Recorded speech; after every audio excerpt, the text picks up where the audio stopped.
Boa noite, meus queridos amigos, bem-vindos ao nosso encontro de todas as quartas-feiras, encontro de restauração. É uma alegria sempre renovada estar com vocês para estudarmos, recordarmos, falarmos das verdades de Deus. Nós sentimos muito a necessidade de ter você junto aqui conosco na igreja, levantando as suas mãos, exaltando o nome do Senhor, participando com os seus irmãos e irmãs, mas em razão da pandemia nós estamos assim limitados. Mas eu quero lembrá-los de que mesmo com essas limitações, a igreja continua trabalhando, continuamos a fazer coisas que muitas vezes estão até acima da nossa capacidade.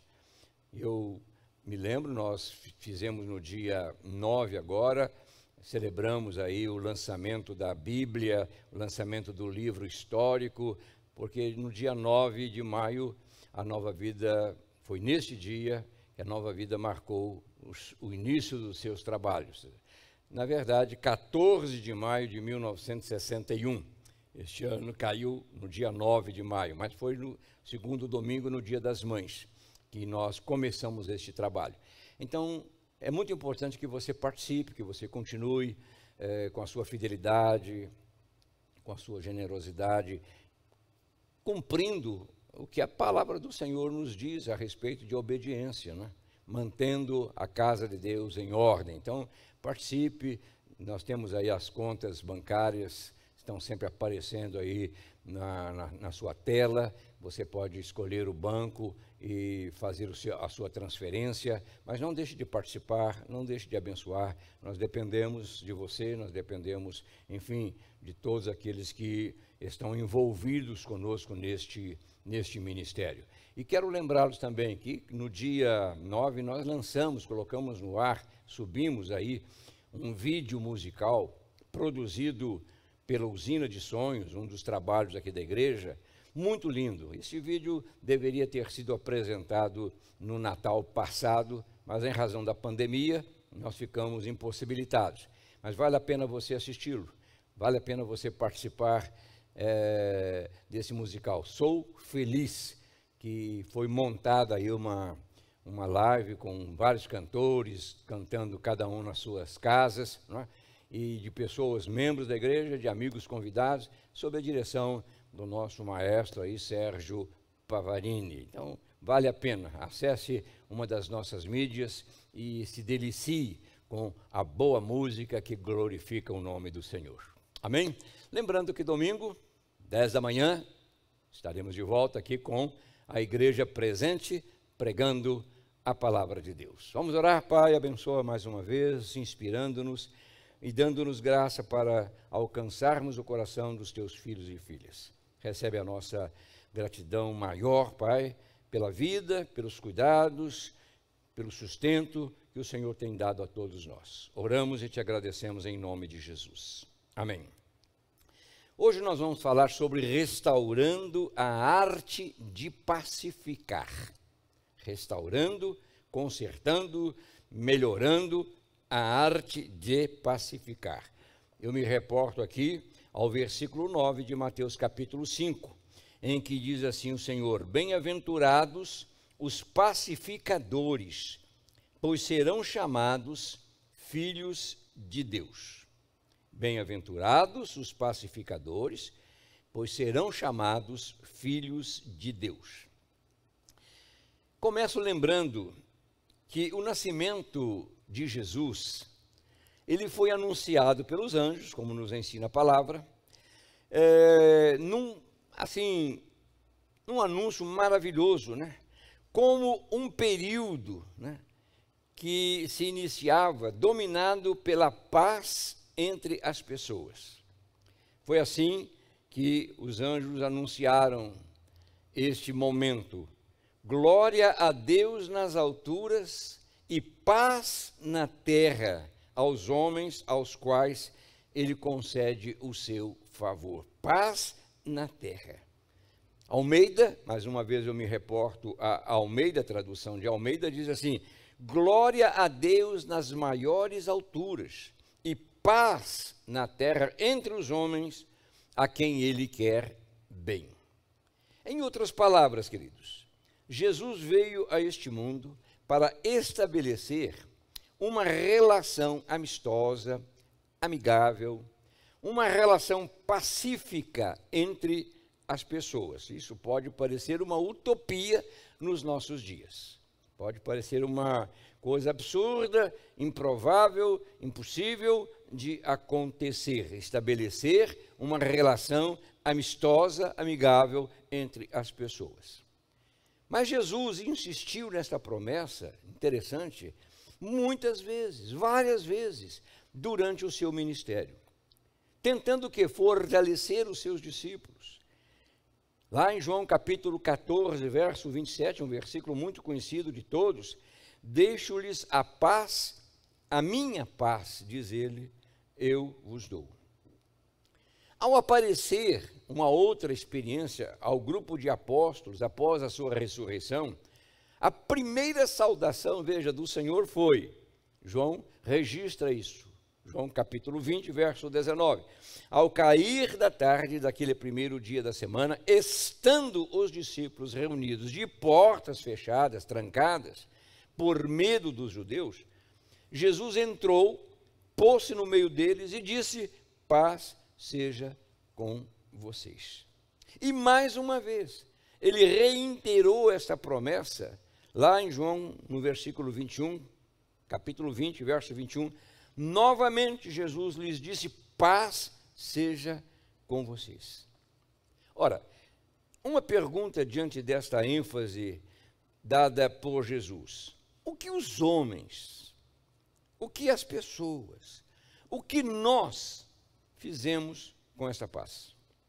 Foi uma promessa, foi uma dádiva, foi uma entrega. O que nós fizemos? O que o mundo fez com esta paz? Uma estatística já antiga afirmou que em toda a existência do mundo houve apenas 300 anos de paz. Apenas 300 anos de paz. Queridos, o mundo pode não estar em guerra, no sentido, eu diria, literal da palavra.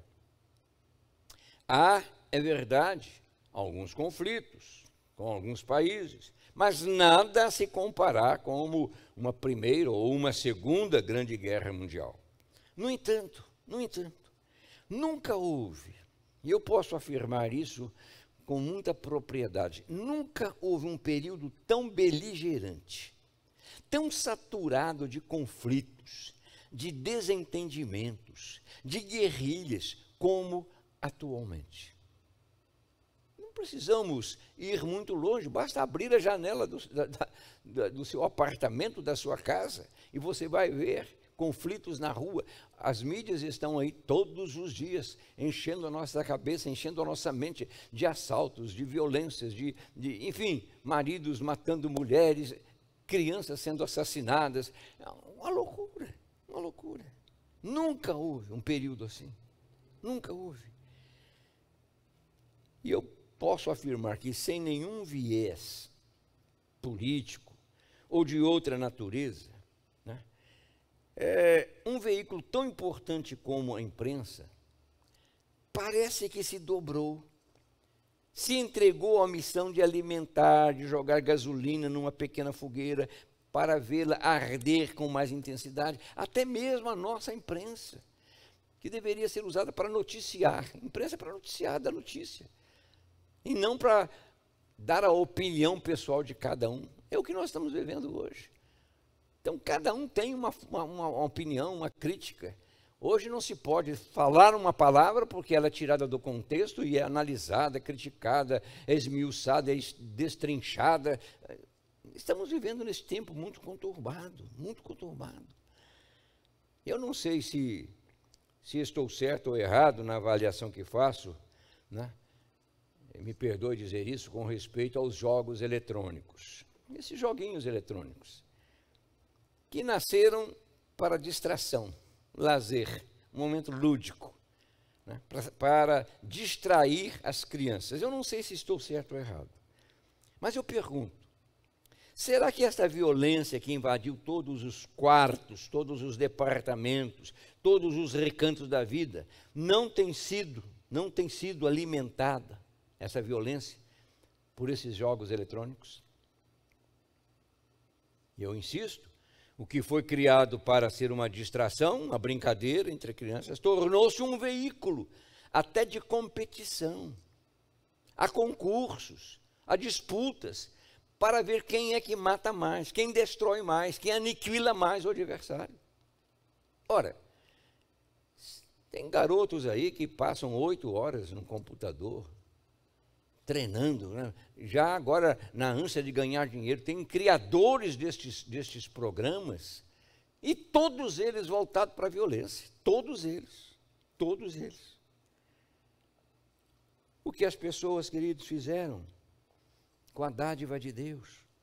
Por que a paz foi subjugada pela violência, pela dureza do coração, pela insensatez do homem?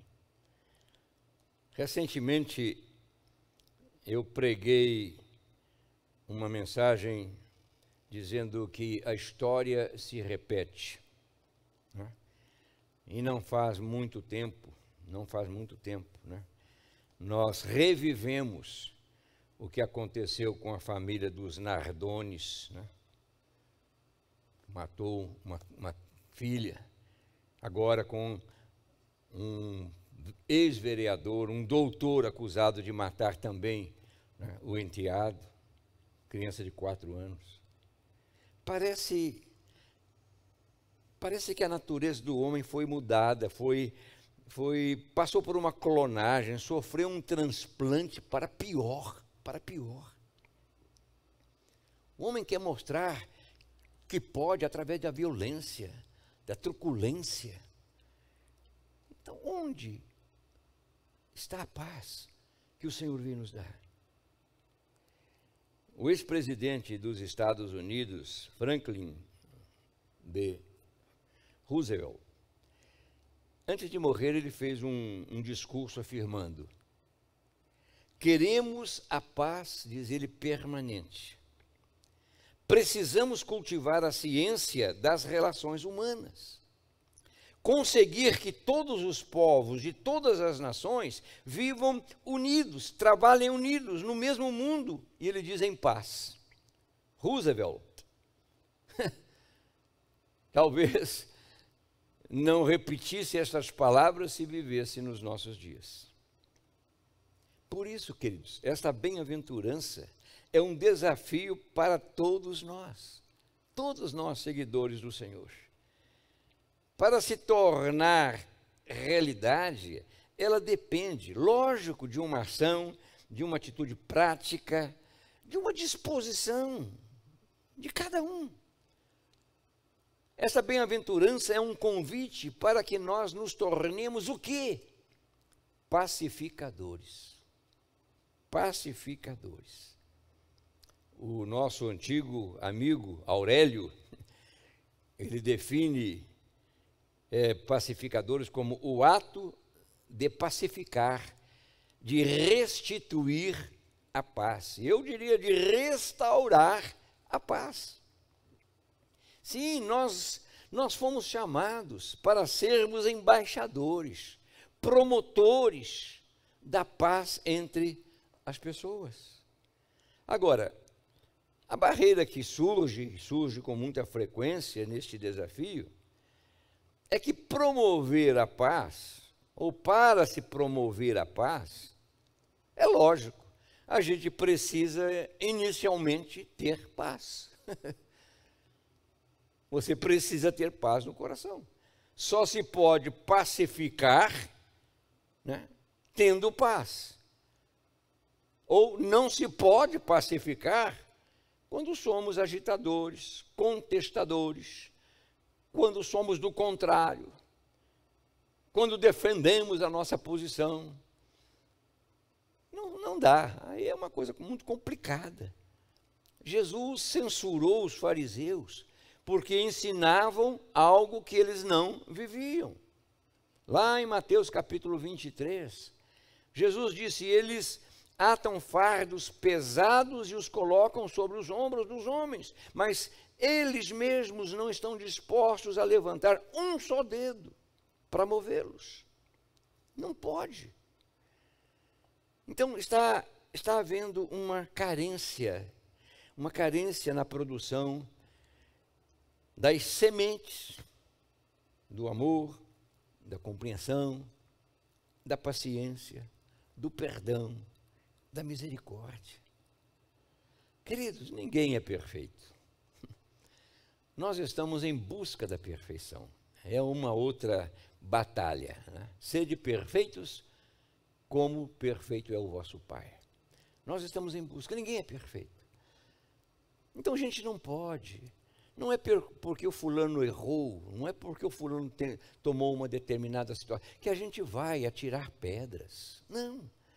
A nossa função é pacificar, é mudar o quadro, é jogar as pedras no chão, porque nós somos iguais. Paulo diz, não adianta nós culparmos os outros. Aliás, ele diz isso lá em Romanos capítulo 2, que nós somos indesculpáveis como quando culpamos os outros, porque praticamos as mesmas coisas que eles praticam. Então veja como é difícil. Mas preste atenção, a paz não é uma virtude latente em nosso mundo interior. Nós não nascemos com paz. Nós nascemos, pelo contrário, com uma inclinação ao conflito, à disputa. Basta lembrar o nascimento de Jacó. Como é que Jacó nasceu? Diz-nos o texto lá de Gênesis 25 e 25, o primeiro a sair era ruivo, e todo o seu corpo era como um manto de pelos. Por isso lhe deram o nome de Esaú. Depois saiu o seu irmão. Como? Saiu com a mão agarrada no calcanhar de Esaú, pelo que lhe deram o nome de Jacó. Já no início, a gente percebe aí a inclinação natural do homem, de disputa, de conflito, de querer ser o primeiro, e ele se tornou o primeiro quando não era o primeiro, era o segundo.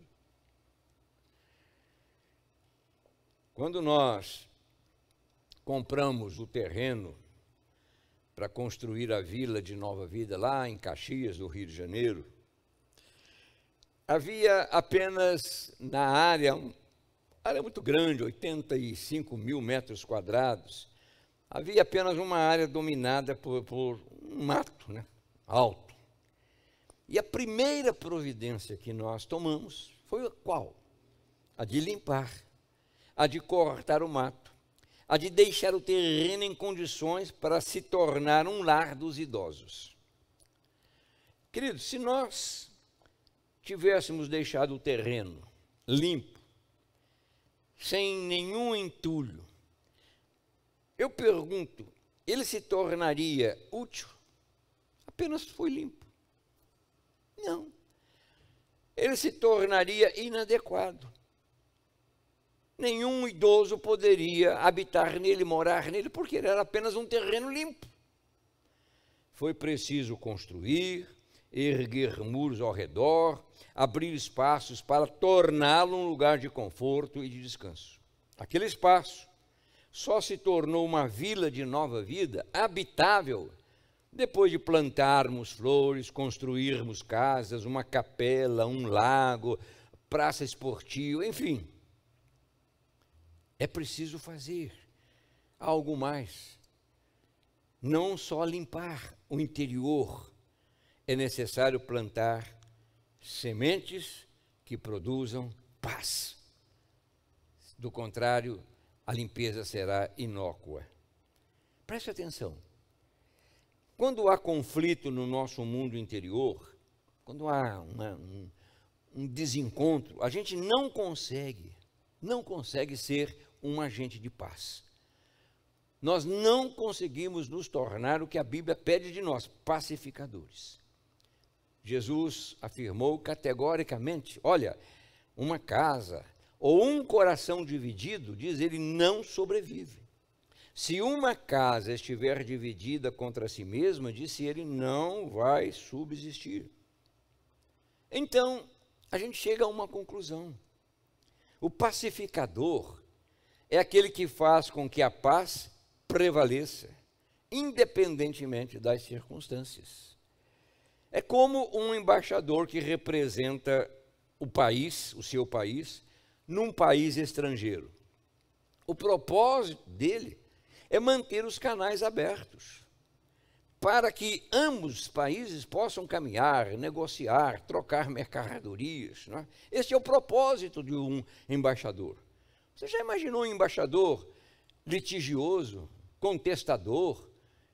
Vai complicar totalmente o país que representa. Vai haver um corte de relações, muitos vão expulsar até os embaixadores. Não. O propósito dele é abrir canais. E este é o nosso propósito. A promessa de Jesus é que o pacificador, ele recebe um título especial. Não só de embaixador.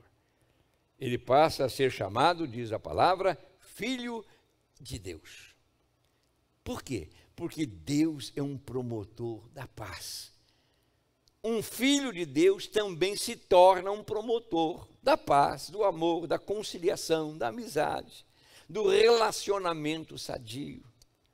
Ah, mas como é difícil.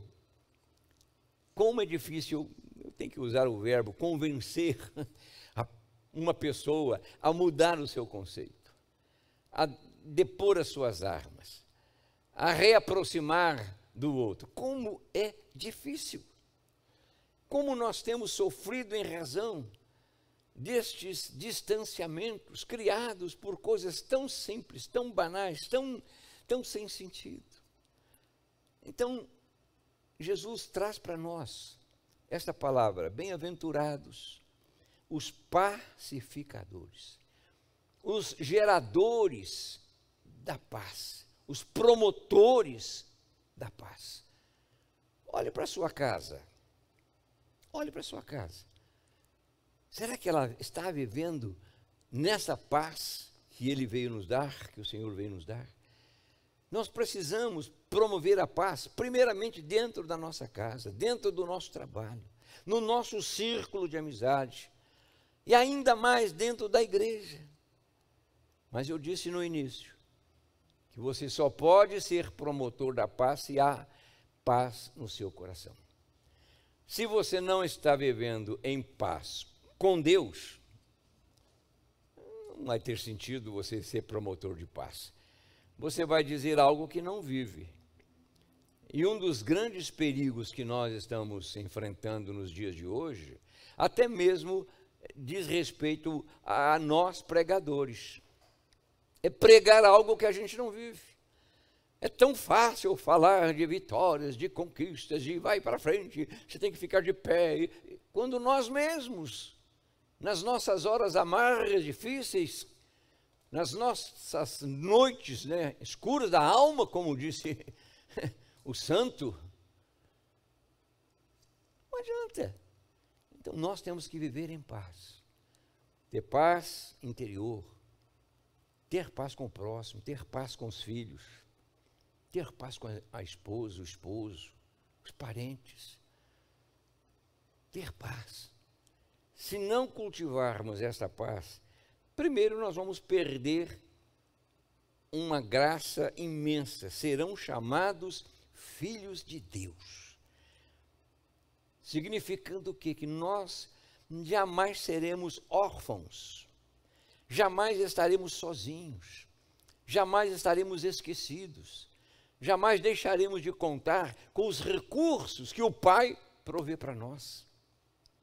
Não foi o pai que abandonou o filho pródigo, foi o filho pródigo que abandonou o pai, que exigiu do pai os seus bens, que foi gastá-los lá no mundo. O pai permaneceu ali, na expectativa, na espera. O pai é promotor de paz. Quando o filho chega, não houve censuras, não houve cobranças, não houve críticas, não houve, eu falei com você, eu não disse, não. Houve abraços, houve troca de roupas, houve brindes feitos lá com anéis, houve comida preparada com o melhor animal que a família possuía. O pai é promotor de paz. Custa, queridos. Por isso Jesus disse: eu deixo uma paz para vocês, não como o mundo a dá. O mundo dá uma paz falsa, paz momentânea, paz circunstancial. Jesus nos dá uma paz permanente, que ninguém pode tirar de nós. Seja um promotor de paz. Dobre-se. Aprenda a se reconciliar com a outra pessoa. Se necessário for, vá a ela, peça perdão, peça compreensão, diga, assuma a sua responsabilidade. Fulano, eu errei, eu não estava bem. Promova a paz. E de repente a sua vida vai florescer. De repente Deus vai voltar os seus olhos para você e vai dizer: não, esse aí é filho, é um pacificador, eu tenho que cuidar dele. É uma filha amada, eu tenho que cuidar dela. Que você seja incluído nessa bem-aventurança tão maravilhosa. Bem-aventurados os pacificadores, porque serão chamados filhos de Deus. Que assim seja na sua vida, queridos, em nome de Jesus. Vamos orar? Pai querido, nesta pequena reflexão, nós colocamos aqui um desafio muito grande. Primeiramente, sermos nós uma morada da paz. Que haja paz em nós, que haja paz no nosso coração. Como o salmista disse, que nós possamos também dizer: em paz eu me deito. Não em conflito, não em tristeza, não em amargura, paz. Em paz eu me deito e logo eu pego no sono. Que seja assim, Pai, para com estes nossos queridos amigos. Abençoa-nos e faça-nos viver essa paternidade através desta bem-aventurança, sendo o que o Senhor espera de cada um de nós, pacificadores, em nome de Jesus. Amém e amém. Ok, queridos, quarta-feira que vem nós estaremos avançando um pouco mais, aliás, concluindo estas bem-aventuranças, a 8ª bem-aventuranças. Esteja conosco, divulgue, compartilhe, participe, faça a sua parte e tenha paz no seu coração. Até domingo, 10 da manhã, com o nosso encontro presencial, e que Deus abençoe a todos com paz e rica e abundantemente. Amém.